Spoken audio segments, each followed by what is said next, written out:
Programa Palavra Espírita. Apoio Cultural, Drogaria São Francisco. Sempre ao lado da comunidade. Odontologia Lauda. O implante que se transforma em sorriso. Ótica Silvio Joalheiro.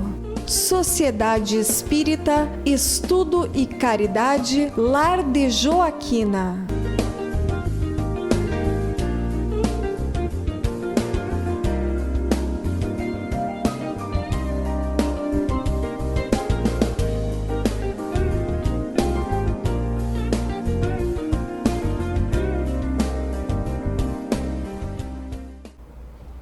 Estamos iniciando pela TV Santa Maria, canal 19 da NET, mais um programa Palavra Espírita. E o nosso programa vai ao ar graças aos nossos apoiadores culturais Drogaria São Francisco, Lar de Joaquina, Ótica Silvio Joalheiro e Odontologia Lauda. E hoje está comigo uma amiga que a gente estreitou amizade exatamente por causa desse programa. E ela chama-se Valéria de Castro Fabrício. E a Valéria, ela é estudante, digamos assim, do Grupo de Estudos e Trabalhos Kardecista Amélie Boudet, né, que, na verdade, é a esposa do Allan Kardec. E hoje, com a Valéria aqui, a gente vai bater um papo sobre espiritismo e ciência. Valéria, Exato. Muito obrigado por ter aceito o meu convite para a gente bater um papo sobre esse tema bastante interessante, eu digo assim. Por favor, seja bem-vindo. Muito obrigado pelo convite. Parabenizar mais uma vez, por essa iniciativa que é um programa que tem assim uma audiência, uma visualização, um alcance muito grande e que ajuda a divulgar essa doutrina que é tão consoladora e tão esclarecedora e nesse momento talvez mais importante, do que talvez não tenha sido ainda. Exatamente. Certo? Então agradecida pelo convite e honrada pela confiança também para falarmos desse assunto que é interessante e instigante e que causa muita polêmica, Na verdade é um assunto que dependendo da abordagem, ele é sempre um assunto polêmico, Perfeito. Valéria, tenho certeza que a maciça maioria das pessoas que estão nos assistindo tem o espiritismo somente como uma religião. Mas Kardec já dizia que o espiritismo é ciência, filosofia e religião. Agora, te faço uma pergunta assim, curtinha. Espiritismo é ciência? A pergunta é curta, a resposta não. Já me apertou, Olha, nós temos que voltar, Nós temos que essa pergunta que tem um fundo histórico, Certo. Espiritismo, a gente tem que voltar lá para o momento em que ele surge, Ele surge em função, na verdade, fenômenos sobrenaturais, como eram chamados, existem tempos imemoriáveis em todas as culturas, em todos os tempos, enfim. O que acontece especificamente? Esse termo espiritismo foi cunhado pelo Allan Kardec, dentro de uma situação bastante específica. Allan Kardec era professor, professor secundarista na França, um pesquisador, escrevia artigos. Naquela época os professores secundaristas eles tinham que ter um cabedal de conhecimento muito grande. Ele tinha estudado com Pestalozzi, que é um grande educador, que também vinha dentro de uma linha de educação a partir da observação dos fatos. E ele tinha Kardec tinha esse conhecimento por profissão, e porque ele era também um autodidata de línguas e conhecimento. Mas ele era um pesquisador no sentido que nós conhecemos hoje, Ele era alguém que se aventurava no conhecimento e tinha para a pesquisa que ele fazia métodos, que era o método da sua época. Kardec vive no tempo do positivismo, da lógica positivista, a ciência acima de tudo, o conhecimento epistemológico comprovado é o que dá o sentido para o conhecimento, é a comprovação. Então, Kardec é filho desse momento histórico. E aí o que acontece? Nos Estados Unidos, né, tem o caso das irmãs Fox, que é um caso, teoricamente falando, de uma casa mal assombrada, que tem uma grande repercussão, mas sobretudo no mundo todo começou a ocorrer o evento das mesas girantes, né, que as pessoas faziam uma espécie de reunião mediúnica e as mesas se levantavam, giravam, batiam. E esse foi um fenômeno que aconteceu praticamente simultaneamente no mundo todo. E a partir desses eventos todos, o Kardec foi chamado como um homem de ciência para estudar esses eventos. Porque se achava ali que havia charlatanismo, que havia alguma espécie de mentira ou de truque, né? E o Kardec, por ser um homem de ciência, por ter esse pensamento lógico, extremamente observador, ele vai entrar nesse universo. E ele vai durante muito tempo pesquisar, vai falar com médiums e em determinado momento, depois de excluir uma série de hipóteses ou todas que levavam a uma espécie de charlatanismo, ele compreende o seguinte princípio, né? Existe para este movimento das mesas um princípio inteligente. Elas não são frutos da acaso, elas não são frutos de nenhum ato de mentira ou de charlatanismo. Existe para este movimento um princípio inteligente. Então, se há um princípio inteligente, há uma causa. E a partir deste momento ele começa a estudar junto aos médiuns as manifestações espíritas através dos médiuns falantes. E também, né, naquela época, os que escreviam, médiuns escreventes que usavam cestas, né, para fazer escrever. Então, qual é o princípio dele? Ele entende isso como um fenômeno inteligente. E ele vai dizer a seguinte frase, não exatamente assim, mas a lógica dele é a seguinte: bom, se existe um princípio inteligente, isso tem que ser estudado, compreendido e analisado. E é a partir dessa perspectiva que ele começa a estudar. Então ele começa a entrar em contato com vários médiums e ele começa a fazer perguntas. E o método dele, porque ele tem um método, é um método de experimentação e eliminação. Por exemplo, ele chegava a mandar a mesma pergunta para vários médiums em carta em países diferentes. E aí, então, ele recebia essas respostas, ele comparava as respostas, aquelas que eram iguais, ele submetia de novo a outro crivo de análise para poder escrever o que foi primeiro, né, o Livro dos Espíritos. Valéria, dá para se dizer que esse método que o Kardec empregou é, digamos assim, podemos dizer que é a base científica do Espiritismo? Exatamente. É a experimentação, é mais ou menos por aí o caminho? Exatamente.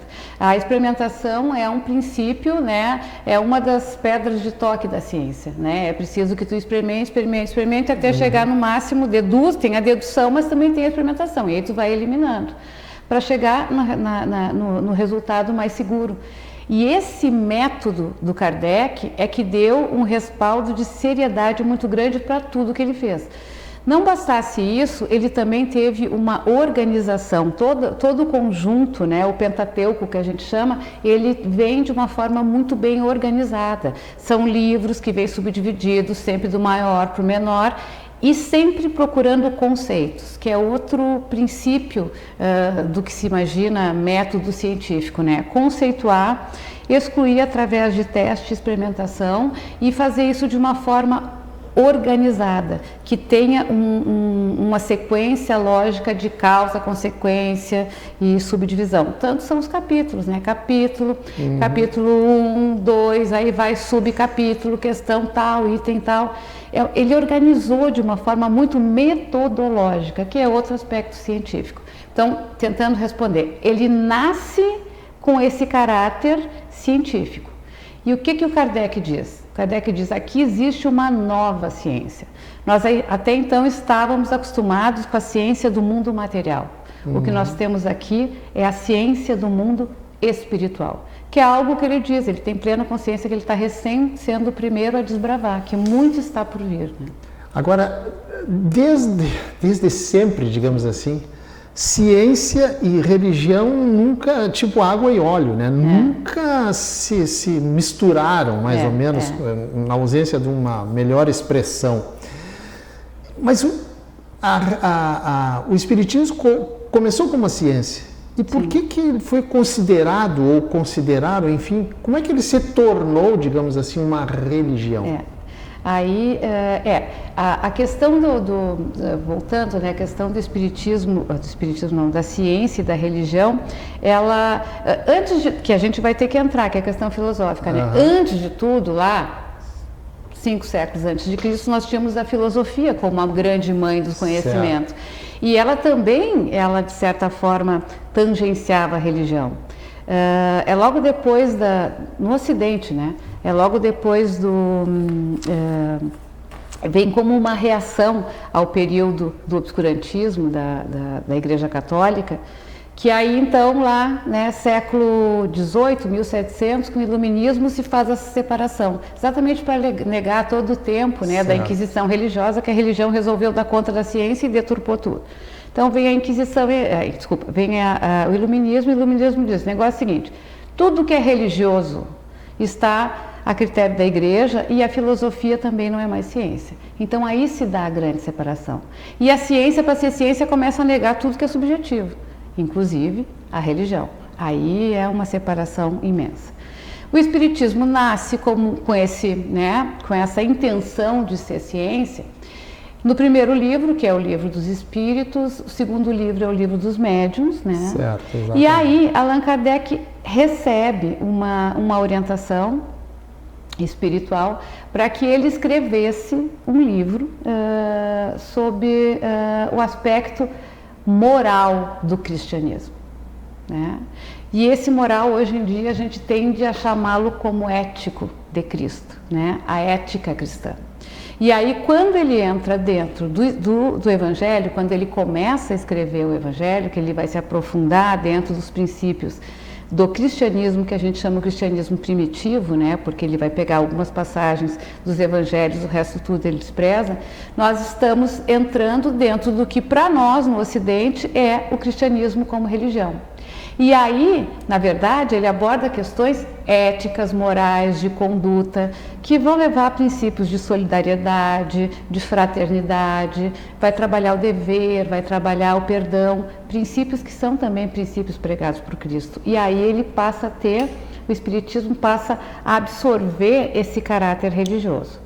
Mas é preciso que a gente diga uma coisa muito importante. O Kardec sempre teve muito cuidado com esse termo religião. Porque na mente, no entendimento do Kardec, religião retomava ritos, preceitos, dogmas e também levava a pessoas, né? A gente chama de sacerdotes, né? Enfim, na Igreja Católica, padres, a um corpo habilitado para isso. E isso no Espiritismo não existe, né? É também uma das grandes riquezas do Espiritismo. Todos podem se pronunciar, não existe rito, não existe dogma, existem entendimentos importantes, como a reencarnação, como o livre-arbítrio, como a caridade, mas não há o escopo dogmático que existe nas religiões. Não existe, a produção está me dizendo que falta 1 minuto, mas não existe, digamos assim, aquela hierarquia e também não a quem nós devemos obedecer, como é em outras correntes religiosas. Né? Exatamente. Então, essa silhueta religiosa que marca tão fortemente o catolicismo, o islamismo, enfim, no Espiritismo não existe. O que existe é essa filiação ao princípio de Cristo, né, que remete a uma, digamos assim, a uma linha de conduta, né, a um exemplo. A gente sempre diz, né, que Cristo é o nosso exemplo, nosso professor maior. E aí, então, daí para a acepção religiosa foi muito fácil, muito rápido. Valéria, o nosso primeiro bloco... Foi. Mas eu quero dizer o seguinte, que a gente vai para um intervalo rapidinho, não mais do que 45 segundos, e a gente já estará de volta. Só um minutinho, ou melhor dizendo, só 45 segundos.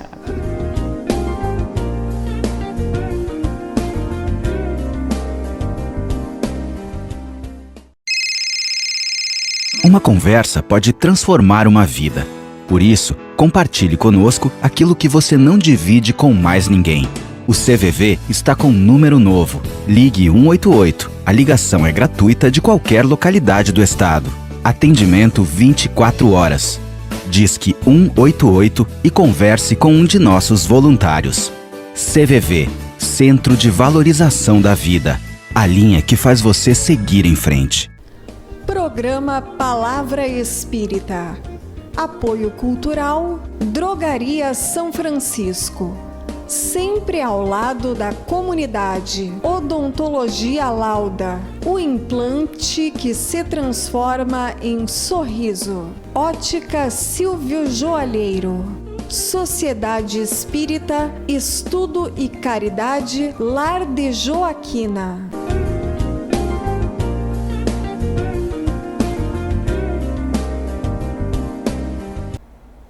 Estamos iniciando o segundo bloco do programa Palavra Espírita, agradecendo mais uma vez aos nossos apoiadores culturais, Drogaria São Francisco, Lar de Joaquina, Ótica Silvio Joalheiro e Odontologia Lauda.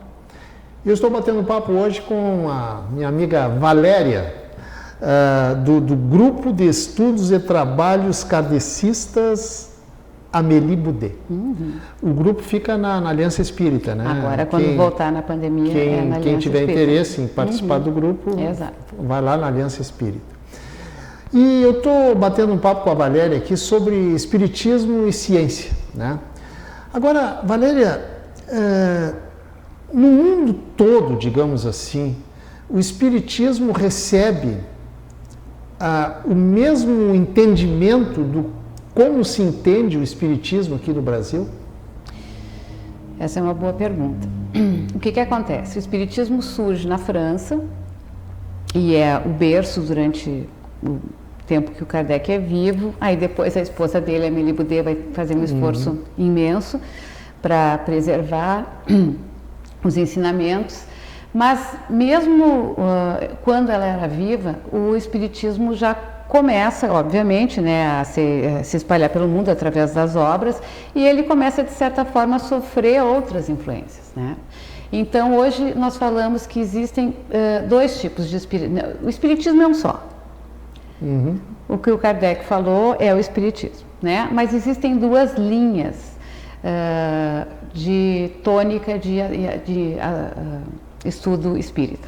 Desculpe, só um parênteses. Não implantada pelo Kardec, e sim não pelos implantada, movimentos espíritas. O Kardec fez o que fez, está lá nas suas obras, nas obras póstumas, na Revista Espírita, que é algo que tem que ser estudado e que é riquíssimo. Aquilo lá é a palavra dita. Depois, os outros movimentos começaram, então, a intensificar alguns aspectos, porque o espiritismo, na verdade, ele é muito vasto, né? Ele é ciência, ele é religião e ele é filosofia. Do ponto de vista da ciência, nós temos, inclusive, áreas como magnetismo, né, que é estudado separadamente por pessoas que não têm vínculo nenhum com o espiritismo. Do ponto de vista da filosofia, ele vai misturar aspectos morais e éticos e também podem ser estudados. E do ponto de vista da religião, quando ele se volta à questão de Cristo, tu também tem um escopo grande, porque ele faz um recorte na visão de Cristo um pouco, eu diria que é bem mais humano do que a Igreja Católica fez. Então, o que acontece? Nós temos, por exemplo, hoje o que se chama de espiritismo científico, que vai ficar exatamente mais com a parte dos fenômenos, dos eventos, né? Como eles acontecem, o que os motiva, e a parte que a gente chama de espiritismo religioso, que tem no Brasil o seu grande berço. E aí uma grande influência desse espiritismo religioso é o Chico e o próprio Divaldo, né, que tem uma formação católica muito forte e fazem uma espécie de sincretismo. Não que eles desrespeitem o espiritismo de maneira nenhuma, mas eles agregam elementos muito fortes do catolicismo. E aí é o que nós temos, assim, no Brasil é muito marcante essa característica.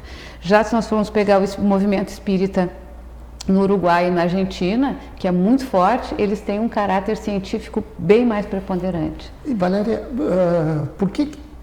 como que tu imagina a razão pela qual o espiritismo, digamos assim, cada vez existem pessoas mais interessadas, buscam a doutrina espírita, buscam o centro, as casas espíritas. Por exemplo, eu quando, não todas as vezes, mas quando eu fazia, agora a gente não faz mais palestra, né? Eu pedia para as pessoas que vinham de outra religião se manifestar, e 95% das pessoas vinham de outras religiões. Como é que tu explica, digamos assim, esse fenômeno? Saiu esses dias, há uns 2 anos atrás, uma matéria super interessante, por sinal uma matéria muito bem feita, que falava sobre o fenômeno espírita, sobre o crescimento espantoso dos adeptos do espiritismo. Eu acho que tem várias razões aí. O espiritismo, ele não o fato dele não ser fechado, de ele não ser dogmático, né, torna ele acolhedor, né? Tu vai entrar numa casa espírita, normalmente tem alguém que vai lá te receber.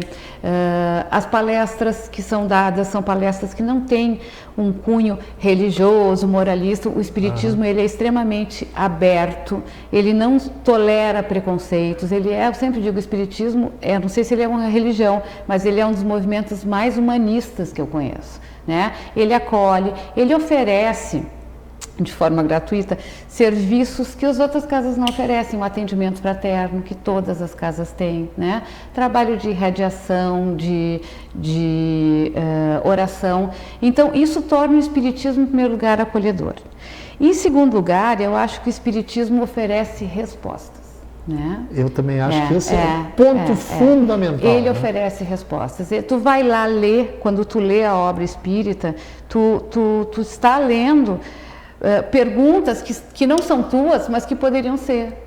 Indagações, questionamentos que o espiritismo te dá como se fosse um consolo, né? Então, assim, ele é consolador porque ele te oferece respostas. Exatamente. E também nós temos que considerar isso, né? O fato de haver uma relação mediúnica, né? Então, muitas pessoas buscam até para entender o que será de mim depois, né? Tem uma certa consciência de que são espíritos, ou às vezes acham que são espíritos, mas sabem que não vão morrer depois. E aí, então, vão buscar. Então, assim, o Kardec disse uma coisa que eu acho que é fantástica, né? O espiritismo não é a religião do futuro. O espiritismo é o futuro das religiões, né? Então, esse aspecto aberto, esse aspecto acolhedor, essa constante, essa premissa de que nós estamos em constante construção, é preciso que se estude. A frase é aquela, né, da ciência. Kardec disse um dia, estiver o espiritismo e a ciência for contra o espiritismo, fique com a ciência. Essa era o meu outro questionamento para ti a respeito do Kardec. Porque o Kardec estava tão certo de que o espiritismo estava aberto para fenômenos que ele naquele tempo não entendia e que hoje nós não entendemos, que a ciência nunca iria o contradizer, né? Muito pelo contrário, ele ia acabar confirmando o que o espiritismo dizia, e é o que a gente tem visto. As coisas que estão lá no Livro dos Espíritos é impressionante, porque hoje a ciência comprova coisas que os espíritos diziam, né? Que o universo era imenso, que existiam várias dimensões, né? Aquilo na época do Kardec era alucinação. Hoje tu tem a ciência comprovando, né? Então, mas de qualquer forma ele vai dizer sempre o pensamento racional, sempre o crivo da razão. Nós não podemos nos deixar, e isso é um caráter científico também, né? Nunca nos levar pelo impressionante, pelo fantástico. Tudo dentro do espiritismo tem que ser colocado sob o crivo da razão.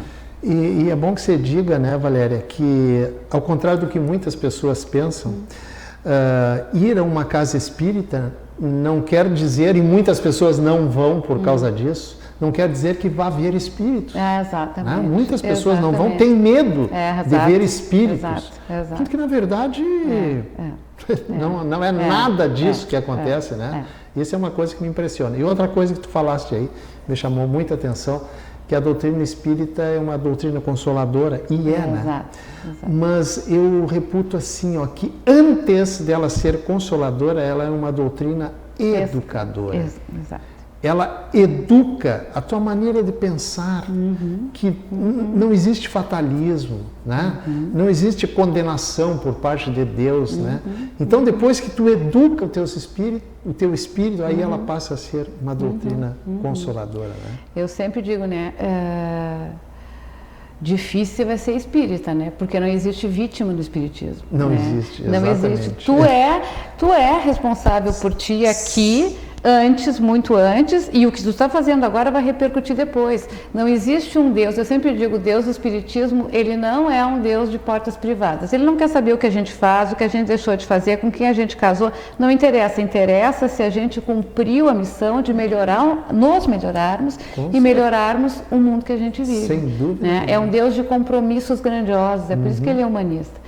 Então, assim, sim, ela é uma doutrina educadora.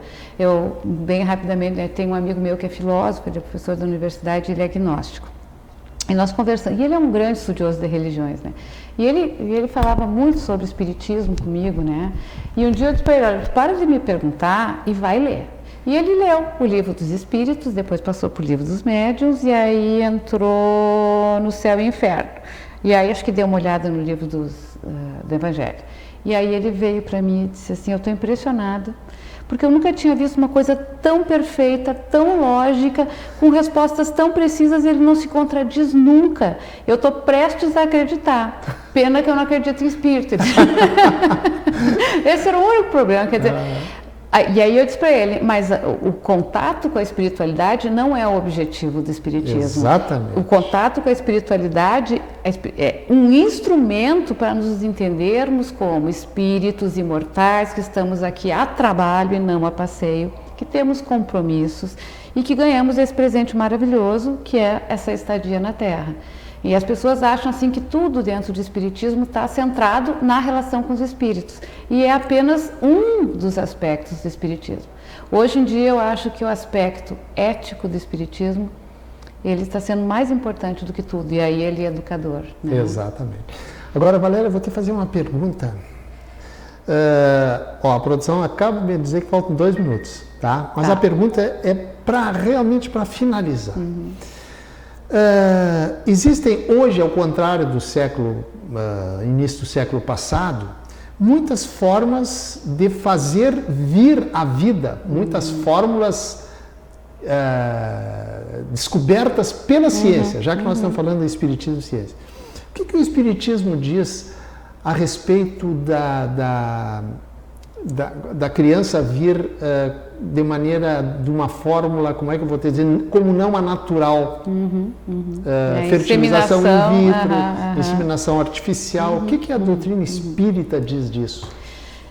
Olha, a doutrina espírita ela não se posiciona porque o Kardec nunca falou, nem imaginava que nem isso na podia época ser. não existia isso, né? Mas o que existe, e aí vem, né, o estudo, o entendimento. Kardec sempre disse, siga a ciência. Por quê?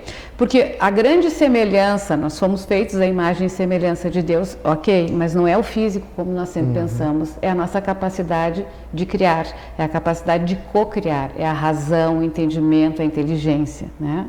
Então, se Deus nos deu inteligência e se Ele permite que nós consigamos avançar na ciência dessa forma, é porque isso é necessário e porque isso é uma bênção.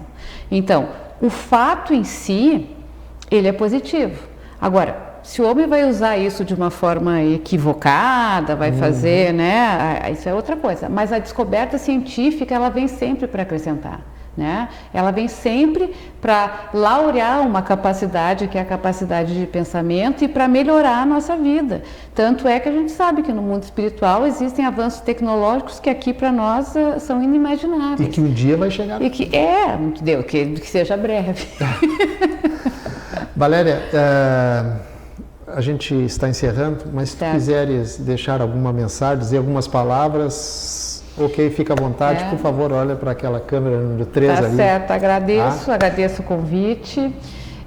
E já que estamos falando de ciência, né, nesse momento tão atribulado que nós estamos passando, o Brasil, o mundo, a resposta tem que vir da ciência, né? Acredite na ciência, acredite na vacina. E se puder, fique em casa. Tá certo? Obrigada. Valéria, O agradecimento, então, Imagina. é recíproco. Muito obrigado, mais uma vez, por Imagina. tu teres aceito o meu convite para a gente bater um papo sobre... Eu acho que esse assunto é muito intrigante, né? Ora, espiritismo e ciência. As pessoas, a maioria, não sabe nem que é a tríade, né? Exatamente. Então, temos que exatamente. falar. Eu que agradeço a confiança. Da minha parte, muito obrigado. E até, quem sabe, o nosso Em breve. próximo encontro para falar deste ou de outros assuntos, tá?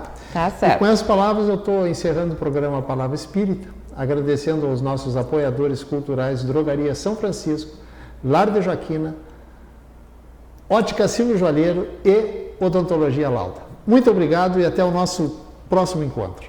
Tchau. Tchau. Programa Palavra Espírita. Apoio Cultural Drogaria São Francisco.